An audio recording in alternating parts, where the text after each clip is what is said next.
Hello दोस्तों, आपका स्वागत है भारतीय संसद में। लूसेंट सब्जेक्ट करवा रहा था। चैनल पसंद है तो लाइक करिएगा। प्रीवियस वीडियो जितना भी है वो देख लीजिएगा। चलिए स्टार्ट करते हैं। भारत की संघीय व्यवस्थापिका को किस नाम से जाना जाता है? भारत की संघीय व्यवस्थापिका को संसद के नाम से जाना जाता है। यानी व्यवस्था कौन बनाए रखता है? संसद। ठीक है। संघीय व्यवस्था कौन बनाए रखता है संघ में? तो संसद। राज्य में विधानसभा। भारतीय संसद के कितने सदन है? भारतीय संसद के कितने सदन बोला? तो सदन 2 बोलिएगा। ठीक है। अंग बोलेगा तो 3 मारिएगा। सदन में 2, अंग बोलिएगा तो 3। एक प्रेसिडेंट भी शामिल हो जाता है। संसद के किस सदन को प्रतिनिधि सभा भी कहा जाता है? लोकसभा को। ठीक है। निचली हाउस भी से कहा जाता है। ठीक है। संसद का लोकप्रिय सदन कौन सा है? लोकसभा है। ठीक है। संसद का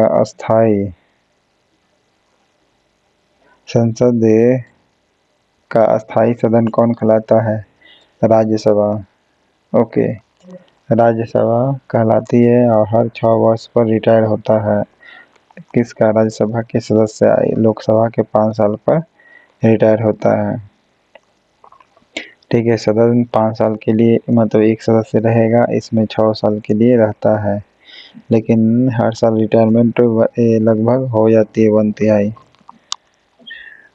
भारतीय संसद में शामिल कौन कौन से हैं? भारतीय संसद में बताए थे लोकसभा, राज्यसभा और प्रेसिडेंट भी है।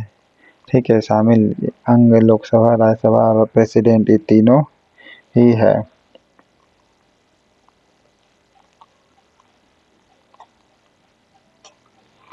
निम्नलिखित में से कौन सा एक प्रावधान भारतीय संविधान के अंतर्गत संसद के सदस्य को विशेषाधिकार उन्मुक्तियों को निर्धारित करता है? तो किसको उन्मुक्तियों को निर्धारित करता है? अनुच्छेद 105। ये क्या है? कहता है कि संसद के सदस्य को विशेषाधिकार दिया गया है। संसद के जो सदस्य है उसको विशेषाधिकार दिया गया है। उन्मुक्तियों को निर्धारित करता है आर्टिकल 105 के जरिए। ठीक है। संसद को विशेषाधिकार 105 के जरिए दिया गया है। कौन सा संसद का अन्य भाग नहीं है? उपराष्ट्रपति नहीं है। बाकी लोकसभा, राज्यसभा, राष्ट्रपति है। संविधान के अनन्य भाग बोला नहीं है तो उपराष्ट्रपति। भारत के संविधान में कहा, हाँ ये बोलेगा ना कि राज्यसभा के सभापति कौन होते हैं, तो बोलिएगा उपराष्ट्रपति। ठीक है। संविधान में कहा गया है कि भारत की संसद के 3 अंग होंगे, लोकसभा, राज्यसभा और प्रेसिडेंट। ठीक है। पहला अंग लोकसभा, दूसरा अंग राज्यसभा और तीसरा अंग प्रेसिडेंट होंगे। ठीक है। विशेषाधिकार 105 में दिया गया है संसद के सदस्य को। भारतीय संसद के कितने अंग हैं? अंग बताया था 3 है। ठीक है। सदन 2 है। ठीक है। भारतीय संविधान के किस अनुच्छेद में कहा गया है कि संघ के लिए एक संसद होगी जो राष्ट्रपति और 2 सदनों से मिलकर बनेगा? तो किसमें वर्णित है? अनुच्छेद 79 में वर्णित है। ठीक है। किसमें वर्णित है? अनुच्छेद 79 में वर्णित है। इसमें क्या बोला गया? इसमें बोला गया कि प्रेसिडेंट के अलावा 2 सदन होगा। प्रेसिडेंट के अलावा सदन 2 होगा। और संघ के लिए एक संसद होगी। आर्टिकल 79 में बात करती है। आर्टिकल 79। निम्नलिखित कथनों में कौन सा कथन जो है गलत बताना है?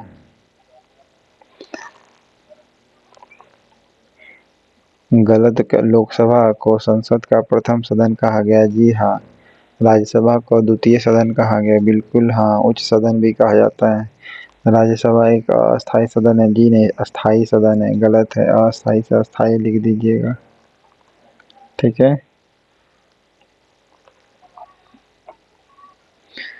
निम्नलिखित में से, हाँ, संसद लोकसभा संसद का लोकप्रिय सदन कहा गया, बिल्कुल सही है। लोकसभा को लोकप्रिय संसद कहा गया है।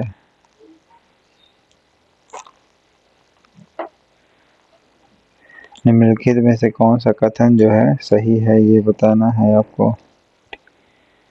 लोकसभा भारतीय जनता का प्रतिनिधि है, बिल्कुल है। लोकसभा जो है भारतीय जनता का प्रतिनिधि कहलाता है, जी हाँ। राज्यसभा संसद का सदन का उच्च सदन है, बिल्कुल हाँ। राज्यसभा राज्यों का प्रतिनिधित्व करता है, राज्यों का प्रतिनिधित्व करता है, बिल्कुल हाँ, ठीक है।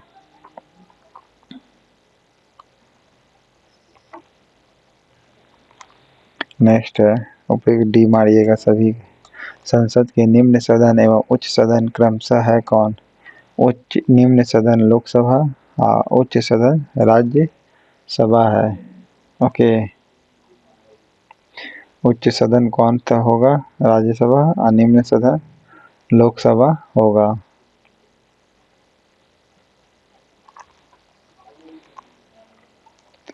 संसद को भंग करने के लिए कौन सक्षम है? संसद को कौन भंग कर सकती है? राष्ट्रपति कर सकती है, ठीक है, प्रधानमंत्री की सलाह पर, कैबिनेट की सलाह पर, ठीक है। ये आपको बताना है, प्रेसिडेंट मतलब प्रधानमंत्री की सलाह पर या कैबिनेट की सलाह पर। आवश्यक होने पर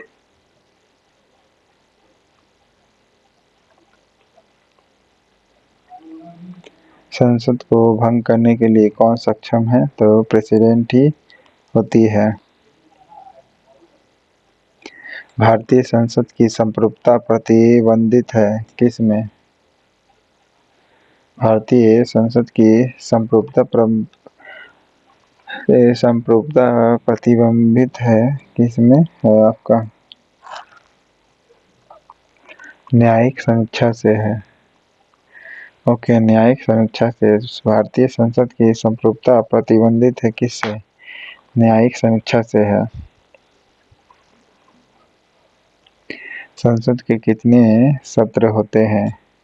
संसद के 3 सत्र होते हैं, शीतकालीन सत्र, मानसून सत्र, बजट सत्र, उपयुक्त सभी, ठीक है। 3 सत्र, संसद के 3 सत्र होते हैं, बीपीएससी में आल है, मानसून, शीतकालीन और बजट सत्र, ओके। संसद के 2 क्षेत्रों के बीच अधिकतम कितना अंतराल होना चाहिए?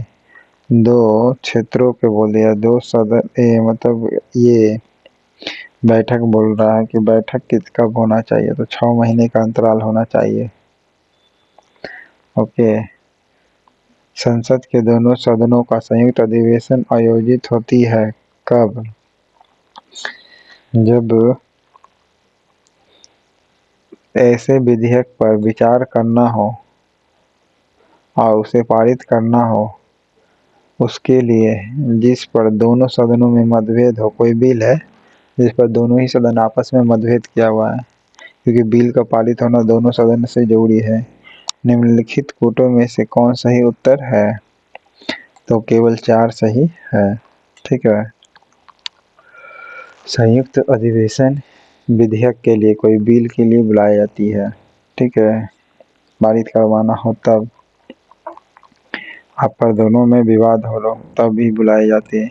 भारतीय संसद के दोनों सदनों को संयुक्त बैठक किस संबंध में होती है?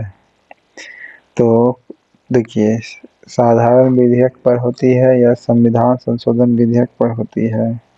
तो साधारण विधेयक पर संयुक्त बैठक होती है, ये भी ध्यान रखिए कि साधारण विधेयक पर संयुक्त बैठक होती है, ओके, ना कि वित्त विधेयक पर या संविधान संशोधन विधेयक पर।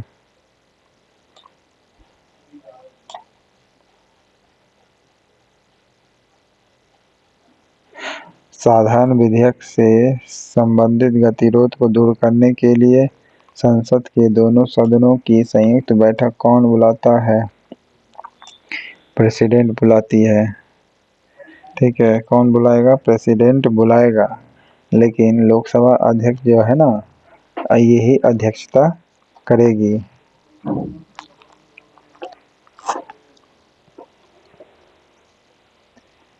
लोकसभा व राज्यसभा की संयुक्त बैठक कब होती है?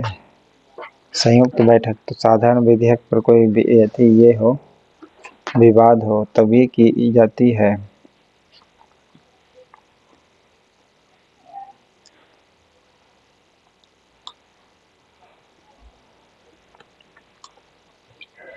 राज्यसभा लोकसभा मतभेद होने पर संसद के दोनों सदनों के साथ साथ बैठने पर निम्न होता है क्या?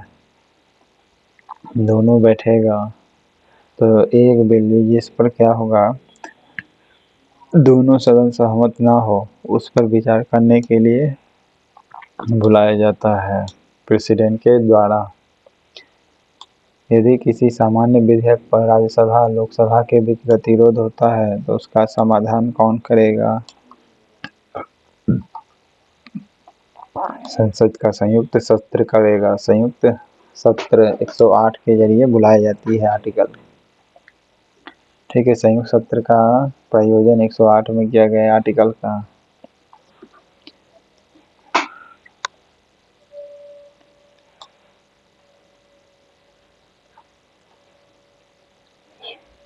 स्वतंत्र भारत के संसदीय इतिहास में अभी तक कितनी बार संयुक्त बैठक हुई है? 3 बार हो चुकी है संयुक्त बैठक, और साधारण विधेयक पर संयुक्त बैठक बुलाई जाती है।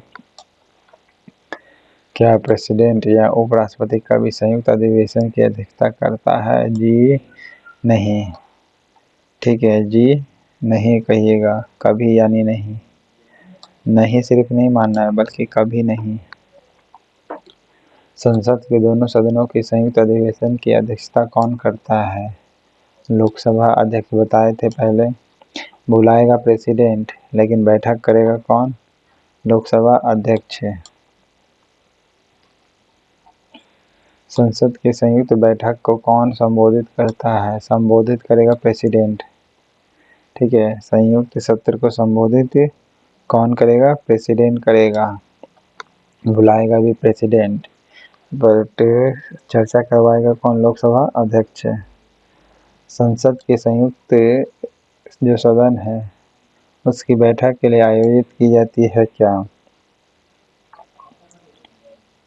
उस विधेयक पर विचार करने तथा उसे पारित करने के लिए जिस पर दोनों में मतभेद हो।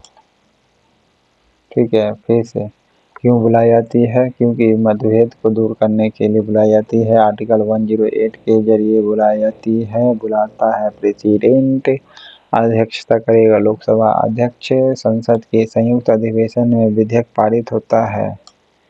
संयुक्त सत्र का जब साधारण विधेयक से ही पारित किया जाता है, जो साधारण मत से ही पारित किया जाता है, सामान्य मत से, सामान्य बहुमत से।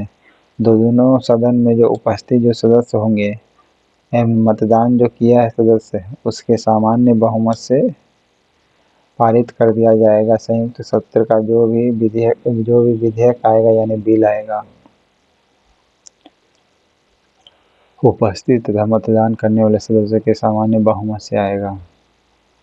संविधान संशोधन प्रस्ताव के संबंध में दोनों सदनों में मतभेद होने की स्थिति में क्या होगा?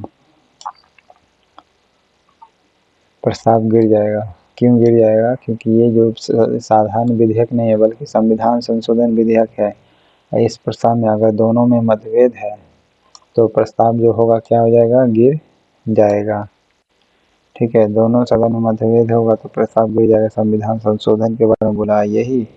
अगर बिल का बात कर, संविधान मतलब कोई बिल हो, उसको पारित करवाना हो तो संयुक्त बैठक बुलाना पड़ेगा, सामान्य बहुमत से पारित करवा दिया जाता है। ठीक है, संसद की कार्यवाही सूची में प्रथम विषय होता है क्या? संसद जब कार्यवाही शुरू करेगा तो क्या चालू करेगा? प्रश्नकाल चालू करेगा। ठीक है, सबसे पहले क्या चालू होती है? प्रश्नकाल। भारत की देन क्या है? शून्य काल। ओके, संसद की कार्यवाही सूची प्रथम विषय क्या है? प्रश्न काल होगी। कौन सी प्रथा भारतीय संसद प्रणाली को भारत की देन कहा जाता है? शून्य काल कहा जाता है, बताए थे अभी।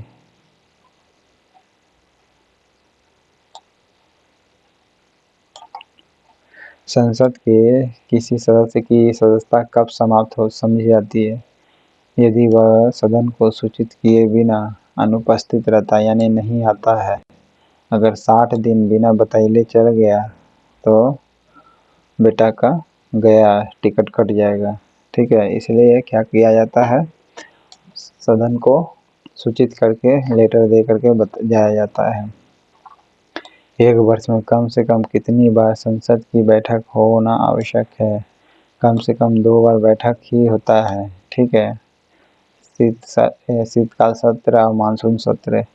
नीचे दी हुई सारणी का ध्यान दीजिए। भारत की संसद का निर्माण कैसे होता है? लोकसभा, राज्यसभा, बिल्कुल सही है। फिर इसके सदस्य कितने होते हैं? इसमें ये बताना है आपको कि कौन सा सही है।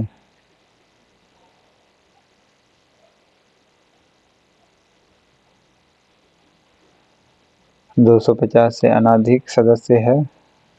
अधिक, जी हाँ, अधिक है। 552 से अनाधिक है। ठीक है,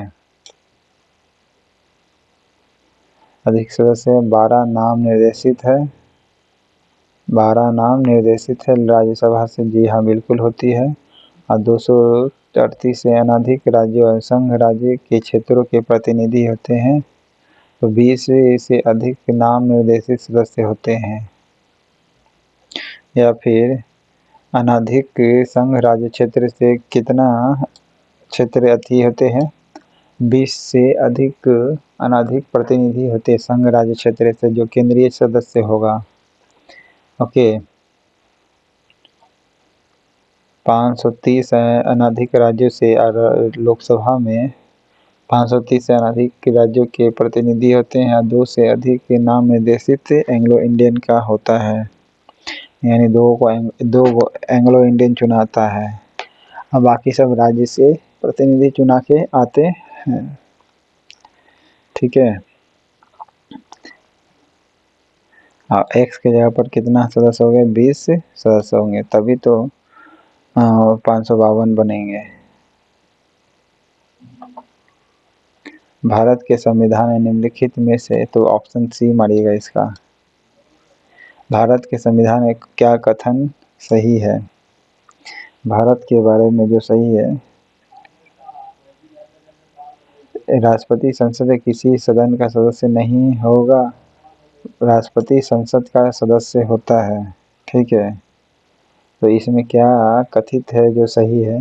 संसद राष्ट्रपति और 2 सदनों से मिलकर बना है। बिल्कुल हाँ, संसद जो है राष्ट्रपति या 2 सदनों से मिलकर बना है, केवल 2 सही है। संसद का सदस्य होता है राष्ट्रपति, तो एक गलत हो जाएगा। इनमें से कौन सा विधेयक है जो एक भारतीय संसद के दोनों सदनों द्वारा अलग अलग विशेष बहुमत से पारित होना आवश्यक है?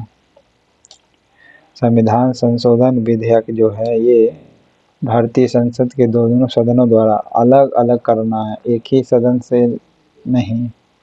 ठीक है, दोनों सदन अलग अलग करेगा और विशेष बहुमत से पारित करना है, ना कि साधारण बहुमत से। सामान्य बहुमत से पारित नहीं होता है संविधान संशोधन विधेयक। ठीक है, इसके लिए विशेष बहुमत लाई जाती है। संविधान संशोधन विधेयक को संसद के वेतन का निर्णय कौन करता है? संसद ही करेगा। ठीक है, संसद का जो वेतन का निर्धारण कौन करेगा? संसद ही करेगा।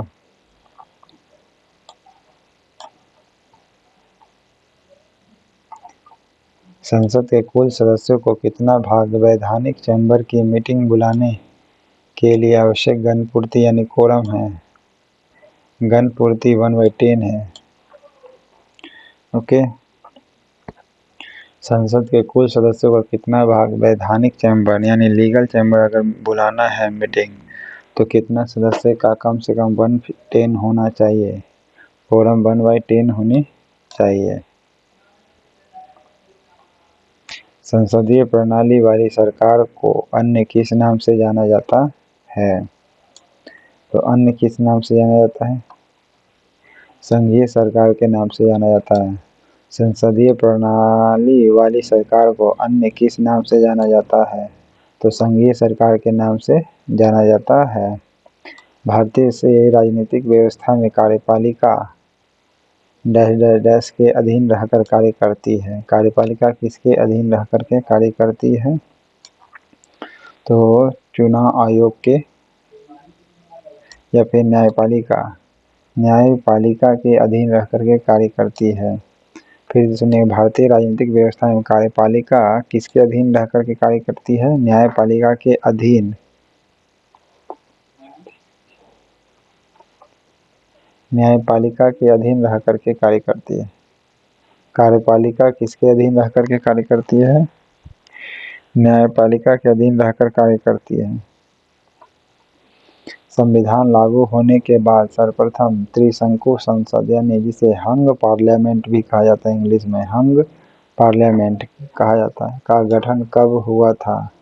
संविधान लागू होने के बाद त्रिशंकु संसद कब लागू हुआ था? 1989 में लागू हुआ था त्रिशंकु संसद। ठीक है, यह यूनिक क्वेश्चन है। कब लागू हुआ था त्रिशंकु संसद? 89 में, जिसे हंग पार्लियामेंट भी कहते हैं। ओके, हंग पार्लियामेंट कब गठन हुआ था? 1989 में, हंग पार्लियामेंट। अस्थायी संसद भारत में कब तक अस्तित्व में रही थी? अस्थायी संसद कब तक रहा था अस्तित्व में? 17 अप्रैल 1952 तक रहा था अस्थायी संसद। ठीक है, अस्थायी संसद कब तक रहा था? 17 अप्रैल 1952 तक रहा था। भारत की पार्लियामेंट जिसे संसद कहते हैं, इसका उद्घाटन कब किया गया था? पार्लियामेंट का उद्घाटन 1947 में किया गया था या फिर 1927 में। तो देखिए, भारत में जो पार्लियामेंट जो था बना था 1927 में बन गया था। ठीक है ना, 247 मार दीजिएगा आप। संसद बन करके उद्घाटन कब हुआ था? 1927 में, 1927 में। और अस्थायी संसद भारत में कब तक अस्तित्व में रही थी? 17 अप्रैल 1952 तक रही थी। संसद के दोनों सदनों को सत्रावसान कौन करता है? लोकसभा अध्यक्ष करेगा या फिर प्रेसिडेंट करती है? तो प्रेसिडेंट करेगा। दोनों सदनों का सत्रावसान कौन करेगा? प्रेसिडेंट। दोनों सदनों का सत्रावसान प्रेसिडेंट करता है। 105 के जरिए संसद को विशेषाधिकार दिया गया है। संसद के किन सदस्यों को गैर सरकारी सदस्य कहा जाता है? यानी गैर सरकारी सदस्य किसे कहा गया है? वो सरकारी नहीं होगा। मंत्री के अलावा अन्य प्रत्येक सांसद जो होते हैं वो गैर सरकारी सदस्य कहा जाता है। कौन सा? मंत्री के अलावा अन्य जो प्रत्येक सांसद होते हैं उसे क्या कहते हैं? गैर सरकारी सदस्य कहा गया है। संसद के सदस्य को गैर सरकारी सदस्य कहा गया है, मंत्री के अलावा प्रत्येक सांसद को।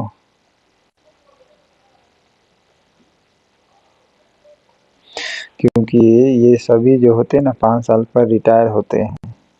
रिटायर होते नहीं, हो भी सकते हैं, मतलब जैसे चुनाव हार करके, इसलिए इसे सरकारी नहीं गैर सरकारी सदस्य कहा गया है।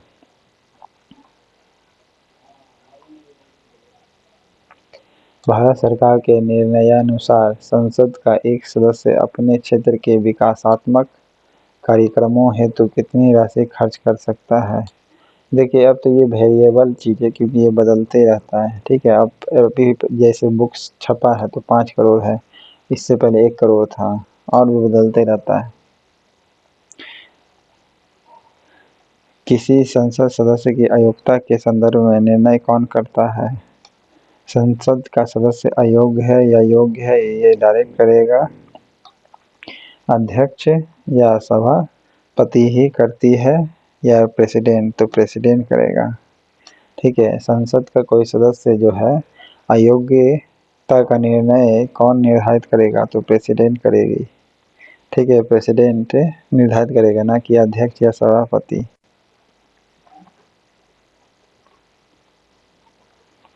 प्रेसिडेंट तय करता है अयोग्यता।